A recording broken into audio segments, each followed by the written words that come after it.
तेनों कश्मीर ले आंदा है।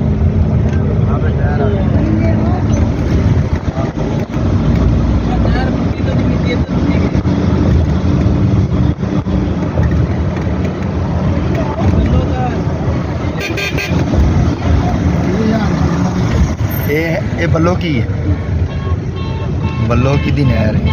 आज ये सीधा इधर लग रहा है।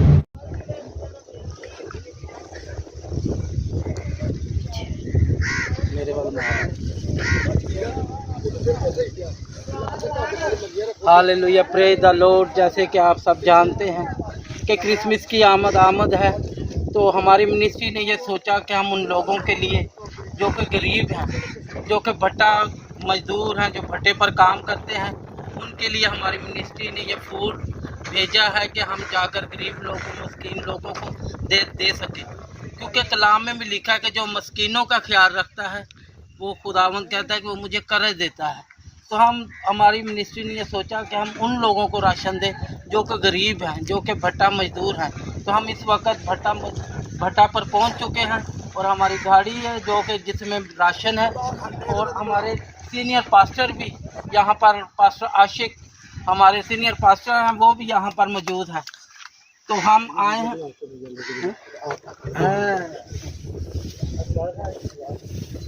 इधर अपना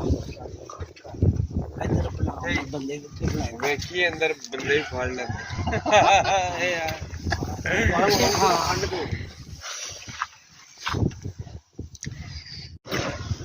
ये सनराइज गॉस्पल चर्च मिनिस्ट्री की तरफ से है, जो कि हमारे सीनियर पास्टर आशिक है। ये उन्होंने ये सारा इंतज़ाम किया कि हम मजदूर भट्टा के लिए कुछ कर सकें। हालेलुया। और कौन इधर आ, और 3-4 बंदे